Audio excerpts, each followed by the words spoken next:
working with a firm who does a lot of Army work. And the Army has essentially said that all of their buildings are supposed to be LEED Silver or LEED Silver certifiable. So they've been building buildings for a while with the military to what they would say is a LEED standard. But this is actually the first project that they've gone through that they've actually had to get LEED certification. And they thought it was going to be, you know, we've done this before, we understand it, but it has really been night and day, actually. So what they thought they were doing and what they actually have to do. And the second part of that, I think it also, you know, if you're trying to tell your story about, you know, this is my building, you know, it's a green building. Somebody says, well, who says? Well, you can say, you know, the USGBC says that, or Energy Star says this. You can really hold this up, and it's not. You will certainly not be accused of greenwashing. It's that independent third-party verification I think is very important. The second part is it's a really good roadmap. There are a lot of people out there who've developed many programs over the years, and they've created an excellent framework within which to work. So you're not having to go about trying to reinvent the wheel. Sorry. No, if you have a question, please chime in. Okay, fair enough. So I think they provide a good framework within which to work. So you don't have to do that. You can spend your time and effort elsewhere.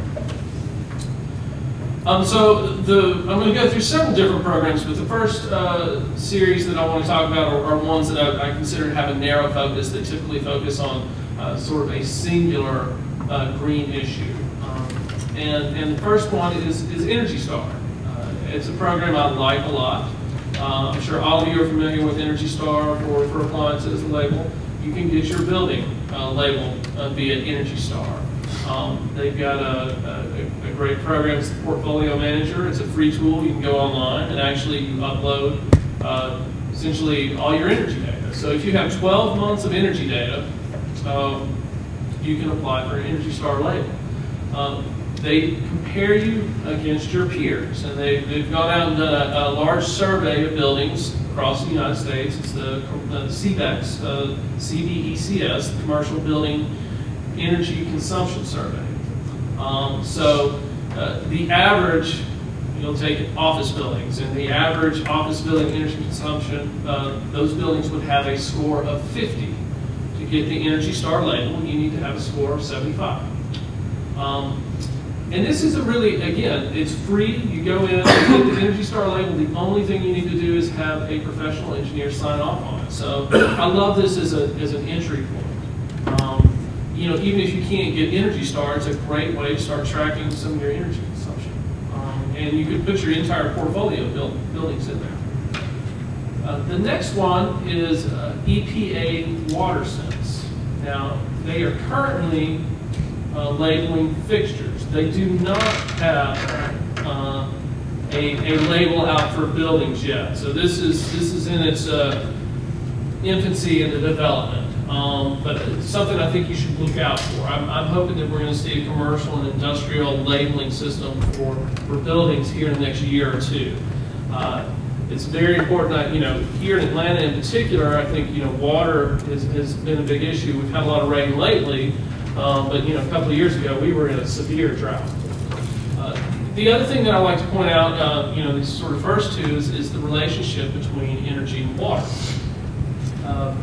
We are here in the South, here in Atlanta, you know, we get 80% of our power from coal-fired plants. And it takes, you know, typically for a kilowatt hour, you have to use 3 to 5 gallons of water. And, you know, they're sitting on a river, and it burns that off and does not go back into the waterway. So if you save energy, you can save water.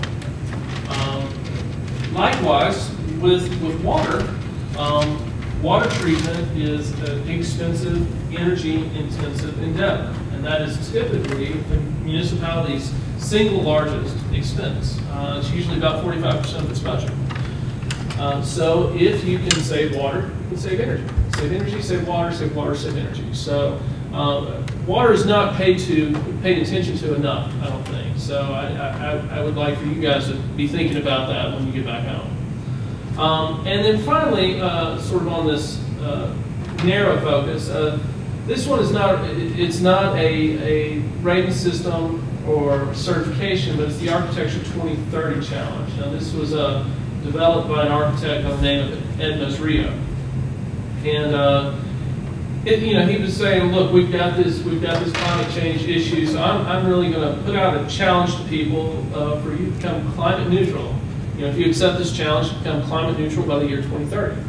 And he's sort of given it a step system, 60% by 2010 now, 70% by 2015. It's really a call to action.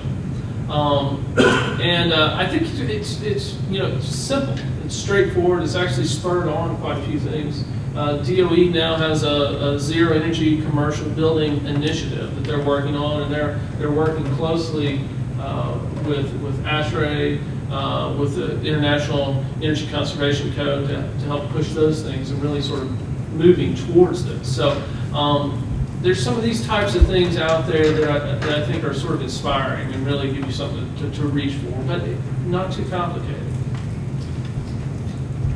So next I'm going to talk about some more programs that I call holistic. And for a program to be holistic to me, it needs to deal with essentially 5 things. And that's site, that's your energy consumption, your water consumption, the materials you use, as well as indoor air quality. Now there's, programs cover more than that, but those to me are the 5 basic things that you need to be looking at. And the first one I want to talk about is LEED. I'm sure probably most everybody in this room has heard about LEED. It's Leadership in Energy and Environmental Design. It's a program that was developed by the USGBC, the United States Green Building Council, and it started in 2001. They've done a really good job, I think, of working with industry on this. And they work with product manufacturers. They also work with environmental nonprofits, and so we sort of meet in the middle. We're not going too far, but we're trying to raise the bar. And so it's really has had, I think, really good market success. There's been a lot of market adoption. I was using an example of carpet. 10 years ago, you would be hard-pressed to find carpet that had high recycled content.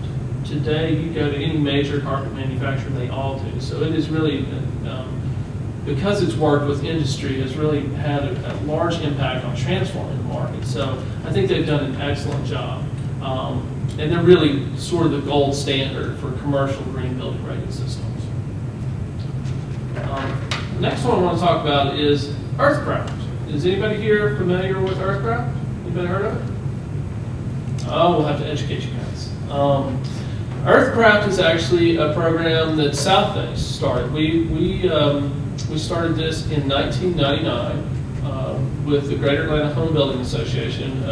Originally, it was just a green rating system for residential construction. It was probably the 3rd or 4th in the country. Then we went on to renovations, we went on to multifamily.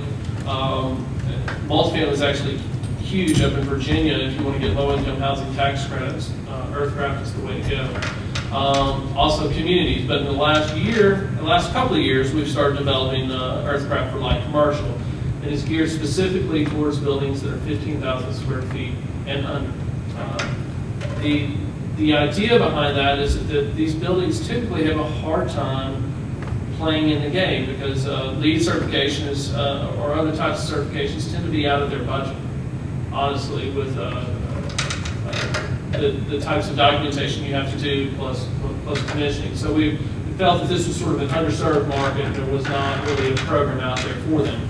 So we've just closed out the pilot, and this should be coming online as a full program in the spring or sometime this summer. So we're very excited about that. I hope to